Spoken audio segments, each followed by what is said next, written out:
The howl cut through the wind. Sharp. Frantic. Close. Ranger Liam stopped mid-step on the narrow mountain path. Behind him, his team of rescuers froze.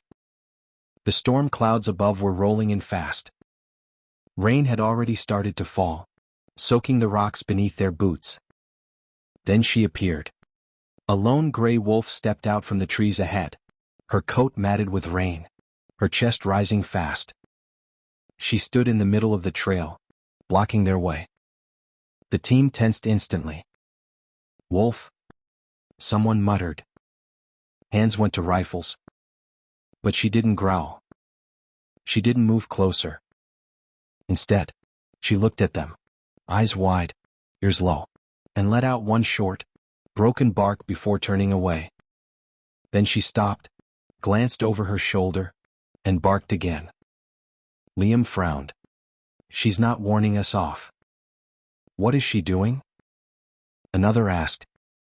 He tightened his grip on the rope coiled around his shoulder. She's asking for help. They followed her. The wolf moved fast through the trees, tail low, pausing every few steps to look back. Her paws slipped in the mud, but she kept going. The rescuers struggled to keep up, ducking under branches, boots sinking into the wet ground. Liam, this is crazy. One shouted. She could be leading us into an ambush. Liam shook his head. She's alone. Look at her. She's desperate. The wolf stopped ahead, barking again. Sharp, urgent, and full of panic. Then they heard it. A faint whine carried by the wind. Liam broke into a run. The trees opened into a clearing, and his stomach dropped. A ravine split the mountain open, its edge slick with mud. Halfway down, clinging to a thin ledge, was a small wolf pup. Its tiny paws scrabbled for grip. One foot slipped, sending a shower of dirt into the void below. Liam crawled to the edge of the ravine. The rain had turned the slope into a slick wall of mud. 20 feet below, the pup was trapped, pressed against a crumbling ledge barely wider than its body. One paw dangled over open air. Adam peered over the edge, voice tense. How do we get it out? Let's anchor the rope, Liam told them.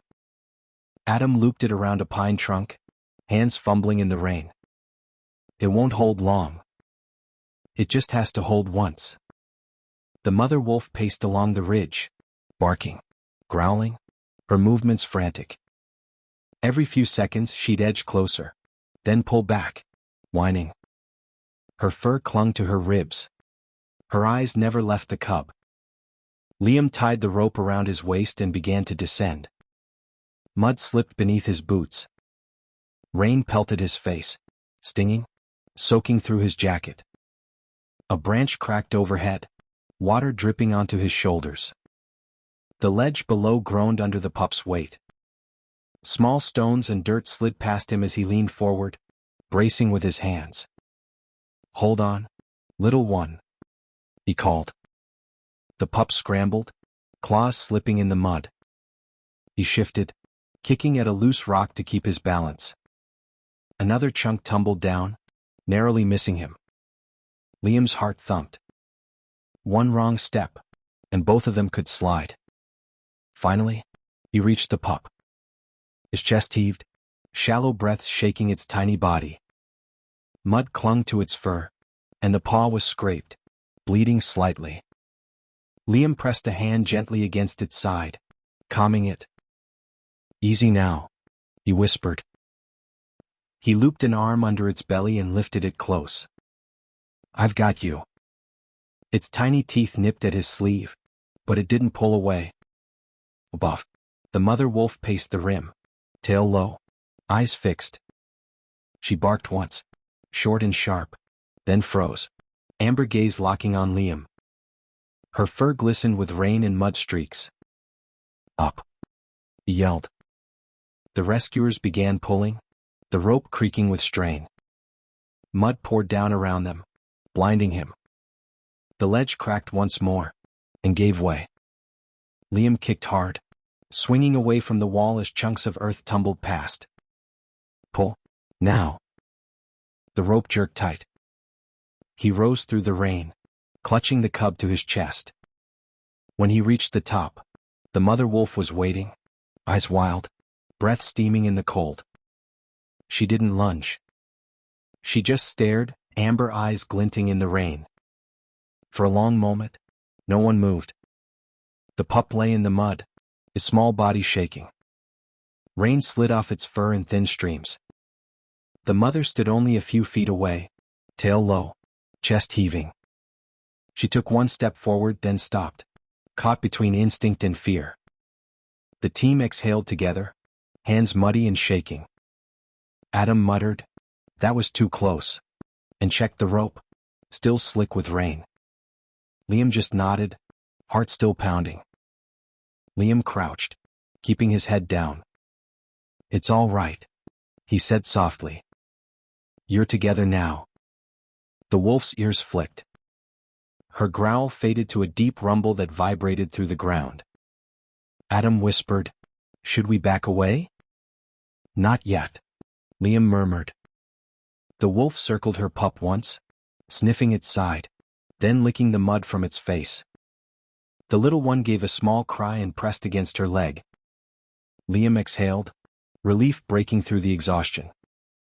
"He's okay," he said quietly. Then the wolf looked up. Her eyes locked on his, bright, steady, golden under the gray sky. She stepped closer, paws sinking into the soft earth. Every instinct told Liam to retreat, but he stayed still. The wolf's nose lifted. She caught his scent. The rain softened, falling in thin sheets around them. For a heartbeat, the space between man and wild vanished. Her gaze held his, calm now, no longer desperate, just knowing. Liam dropped his rope and lowered himself to one knee. "You're safe," he whispered. He grabbed a strip of cloth from his kit and wrapped the pup's paw carefully, removing grit and debris. The pup whimpered, then relaxed slightly, pressing against him. The wolf blinked once, slow and deliberate, then turned to her pup. She nudged it toward the forest's edge. The pup limped forward, stopping once to look back. The mother followed, her tail brushing against the wet grass. At the treeline, she paused. Liam thought she'd disappear without a sound. But she turned her head and met his eyes one last time. No snarl. No threat. Just a silent look, something between gratitude and recognition. Then she was gone. For a long time, no one spoke. Adam finally broke the silence. "She knew what we did." Liam nodded, staring into the fog. "She did."